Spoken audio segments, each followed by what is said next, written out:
Kalian pasti kenal dia. Pria dengan tatapan tajam, teriakan lantang, penguasa tunggal di setiap pangkalan. Dia menentukan siapa yang jalan duluan dan siapa yang wajib setor. Dulu dia dipanggil Calok, sekarang Timer. Tapi tahukah lu, profesi ini usianya sudah lebih tua dari angkutan bermotor di negeri ini dan kekuasaannya belum terkalahkan. Siapa mereka sebenarnya? Dan kenapa? Bahkan di era digital, mereka masih bisa menjual jalanan. Siapkan kuping kalian. Kita akan menaklukkan sejarah gelap angkutan umum Indonesia. Woi, Wahyu penakluk kembali. Gimana kabar kalian? Hari ini gua nggak akan ngajak lu semua ngebahas politik atau teori konspirasi yang receh. Kita akan menyelam ke dalam sebuah dunia yang sehari-hari kita injak, tapi jarang kita pahami aturannya. Terminal, pangkalan angkot, terminal bayangan, tempat di mana jutaan rupiah berputar, dan di mana satu sosok punya kuasa mutlak, melebihi Kapolres, melebihi kepala terminal. Ya, gua lagi ngomongin mereka. Calo, atau sebutan kerennya sekarang Timer. Dari ujung jalan sampai ujung pangkalan, mereka adalah raja kecil yang kehadirannya sejak dekade 1990-an selalu jadi sumber keributan. Mereka adalah warisan konflik sosial yang usianya sudah 70 tahun. Kenapa mereka begitu kuat? Kenapa pemerintah gagal memberantasnya? Dan apakah teknologi dan digitalisasi benar-benar mampu mengakhiri riwayat mereka?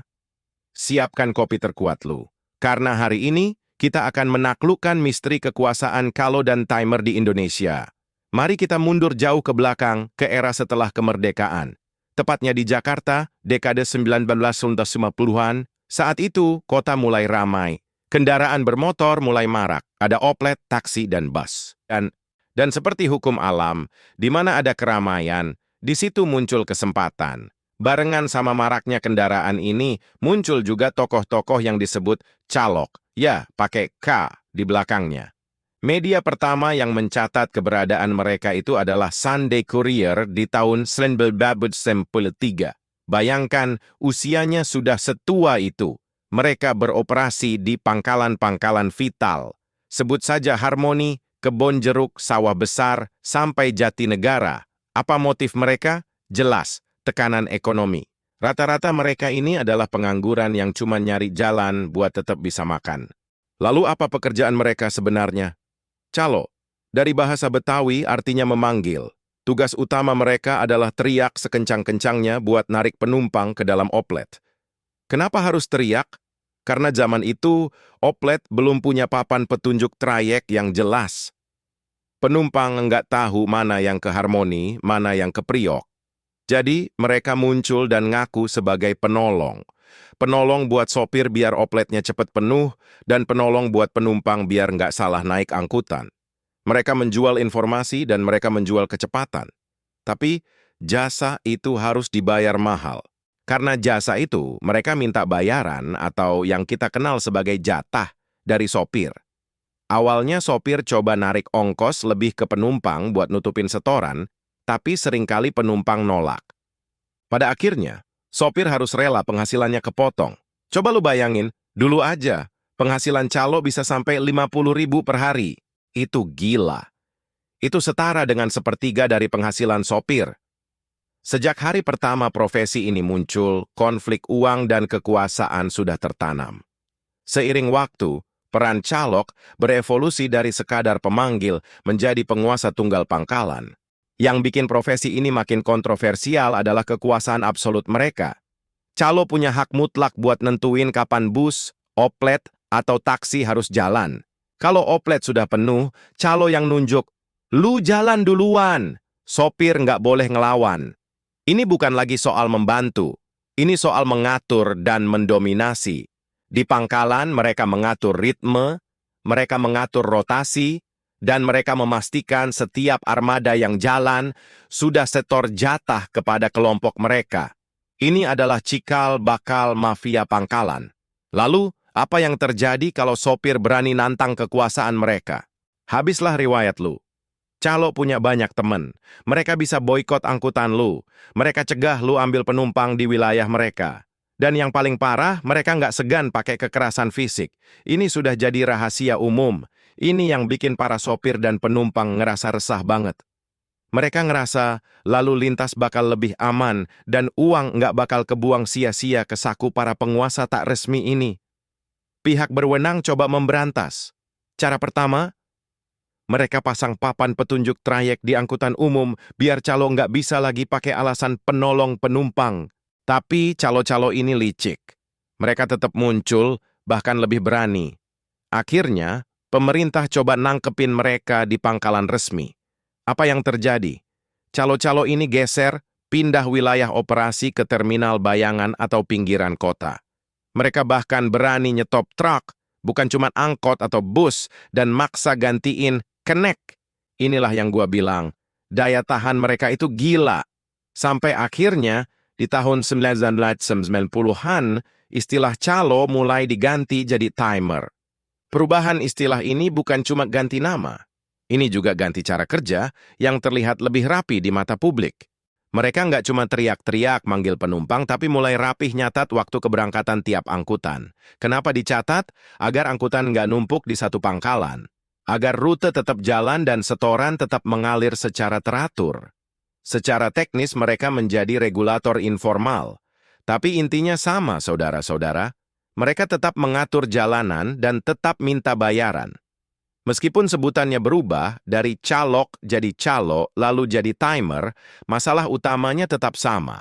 Mereka adalah penguasa tak resmi jalanan yang kehadirannya, sejak dulu hingga sekarang, selalu membawa konflik dan keresahan. Mereka adalah warisan konflik sosial yang sulit dihapus karena mereka mengisi kekosongan regulasi. Lalu, bagaimana pemerintah dan zaman modern mencoba menaklukkan warisan konflik selama 70 tahun ini? Pemerintah sadar, cara lama seperti cuma nangkepin calo itu nggak mempan. Calo timer itu kayak hantu. Lu usir di sini, dia muncul di sana. Solusinya harus lebih sistemik, harus memotong rantai kekuasaan mereka. Strategi pertama, revitalisasi terminal.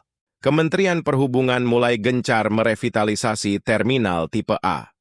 Terminal yang dulunya kumuh, rawan preman, dan jadi sarang calo, diubah total. Tujuannya jelas, meningkatkan kenyamanan, keamanan, dan menghilangkan kesan sarang preman yang membuat masyarakat enggan naik angkutan umum.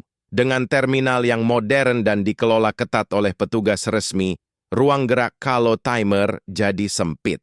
Pengaturan jadwal keberangkatan harusnya diambil alih oleh sistem dan petugas resmi, bukan oleh timer. Strategi kedua, the ultimate foe, digitalisasi.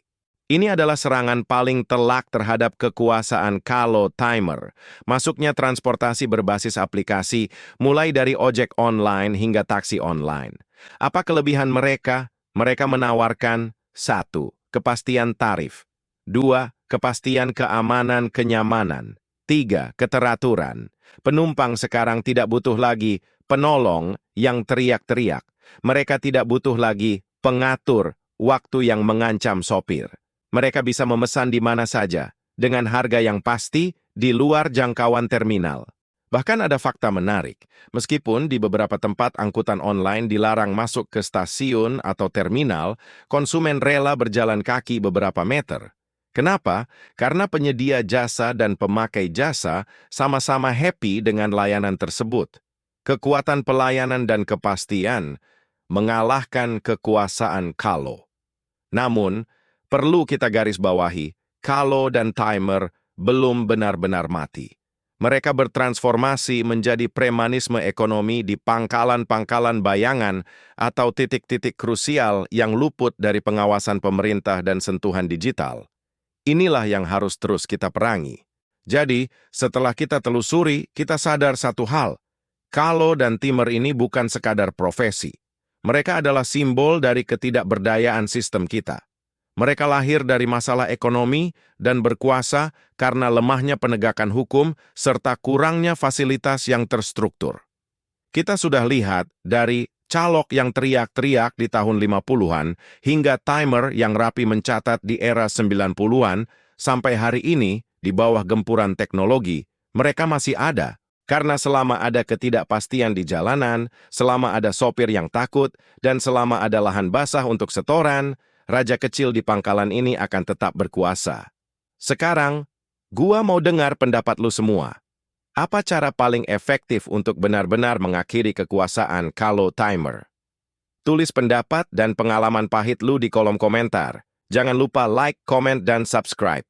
Karena kita Wahyu Penakluk akan terus mengungkap sisi-sisi gelap yang lu semua harus tahu. Sampai jumpa di penaklukan berikutnya. Wahyu Penakluk pamit.